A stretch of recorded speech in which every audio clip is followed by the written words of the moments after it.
नमस्कार मित्रांनो, स्वागत आहे तुमच्या यूट्यूब चॅनल मराठी मॅथमॅटिक्सवर। आजच्या व्हिडिओमध्ये आपण शेकडेवारीवरील उदाहरणे पाहणार आहोत। पहिले उदाहरण, 500 पैकी 350 म्हणजे किती? तर इथे 500 पैकी 350 दिलेले आहे, त्यामुळे 500 आपण छेदस्थानी लिहिणार आणि अंशस्थानी 350 आणि टक्के विचारले आहेत त्यामुळे गुणिले 100। त्यानंतर याला जर संक्षिप्त रूप दिले तर ह्या दोन शून्याला हे दोन शून्य कॅन्सल झाली। त्यानंतर 5 एके 5 वरती 5 7 35 आणि शून्याचे शून्य, त्यामुळे ते उत्तर आपल्याला मिळाले 70% आणि 70%चा पर्याय क्रमांक हा बी आहे। पुढचे उदाहरण, 550 पैकी 66 म्हणजे किती टक्के? तर 550 पैकी 66 सांगितले आहे, त्यामुळे 550 छेदस्थानी लिहायचे आहे आणि 66 अंशस्थानी। त्यानंतर टक्के विचारले आहेत त्यामुळे गुणिले 100 आणि भागिले 100 करायचे।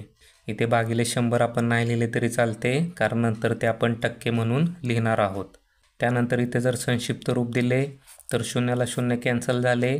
त्यानंतर अकरी पाची 55, अकरी सक 66, त्यानंतर 5 एके 5, 5 दुनी 10, त्यानंतर अंशस्थानी राहिले फक्त 6 गुणिले 2 आणि 6 दुनी येणार आहे 12, त्यामुळे ते उत्तर आपल्याला मिळाले 12% आणि 12%चा पर्याय क्रमांक हा डी आहे। पुढचे उदाहरण, 5400 पैकी 216 म्हणजे किती टक्के? तर इथे 5400 पैकी सांगितले आहे, त्यामुळे सुरुवातीला आपण 5400 छेदस्थानी लिहिणार आणि 5400 पैकी 216, त्यामुळे 216 अंशस्थानी लिहिले आणि टक्के काढायचे आहेत त्यामुळे 100ने गुणले। त्यानंतर याला जर संक्षिप्त रूप दिले तर या दोन शून्याला हे दोन शून्य गेले, त्यानंतर 9ने भाग लावला तर 9 सक 54 आणि वरती 9 दुनी 18, त्यानंतर राहिले 3 झाले 36, त्यानंतर 9 चोक 36, परत इकडे 6 एक्के 6 आणि 6 चोक 24, त्यामुळे इथे उत्तर आपल्याला मिळाले 4% आणि 4%चा पर्याय क्रमांक हा बी आहे। पुढचे उदाहरण, 30चे 12% बरोबर किती? तर सुरुवातीला इथे आपण 30 लिहून घेणार आहोत। त्यानंतर चेच्या ठिकाणी आपण गुणाकाराचे चिन्ह टाकतो। त्यानंतर 12% म्हणजेच 12/100। त्यानंतर याला जर आपण संक्षिप्त रूप दिले तर या शून्याला हे शून्य कॅन्सल झाले, त्यानंतर बेसक 12 बेपंचे 10, त्यानंतर 5 एके 5 आणि वरतीसुद्धा 5 एके 5 राहिला 1, त्यानंतर पॉईंट दिला त्यामुळे ते शून्य लिहू शकतो आणि 5 दुनी 10, त्यामुळे अंशस्थानी राहिले 3 गुणिले 1.2। त्यानंतर पॉईंटचा विचार न करता डायरेक्ट गुणाकार केला तर 12 एके 12, 12 दुनी 24 आणि 12 त्रिक 36 आणि इथे एक दशांश स्थळानंतर दशांश चिन्ह होते, त्यामुळे इथे सुद्धा एक दशांश स्थळानंतर दशांश चिन्ह दिले, तर इथे उत्तर आपल्याला मिळून जाईल 3.6 आणि 3.6चा पर्याय क्रमांक हा सी आहे। पुढचे उदाहरण, 1200चे 12% बरोबर 400चे किती टक्के? इथे किती टक्के हे आपल्याला माहिती नाही, त्यामुळे इथे आपण x मानणार आहोत।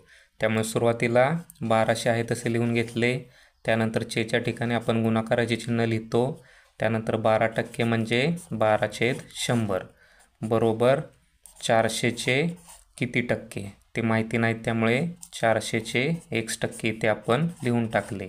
त्यानंतर या दोन शून्याला हे दोन शून्य गेले, या दोन शून्याला हे दोन शून्य गेले, त्यामुळे इकडे अंशस्थानी राहिले फक्त 12 गुणिले 12 आणि इकडे 4 गुणिले x, त्यातले x आपण इथेच ठेवले आणि हे 4 गुणिले होते ते पलीकडे गेल्यानंतर भागिले होणार आहेत।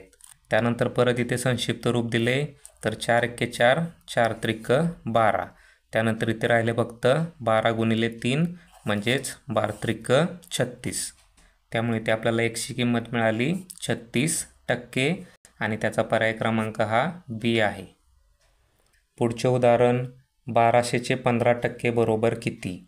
तर सुरुवातीला आपण 1200 लिहून घेणार आहोत, त्यानंतर चेच्या ठिकाणी आपण गुणाकाराचे चिन्ह टाकतो, त्यानंतर 15% म्हणजेच 15/100, त्यानंतर याला जर आपण संक्षिप्त रूप दिले तर या दोन शून्याला ही दोन शून्य कॅन्सल झाली, त्यानंतर अंशस्थानी उरले फक्त 12 गुणिले 15, त्यानंतर या दोन्ही संख्यांचा गुणाकार केला तर 15 दुनी 30, 30 शून्य हातचा आला 3, परत 15 एके 15, 15 आणि 3 होईल 18.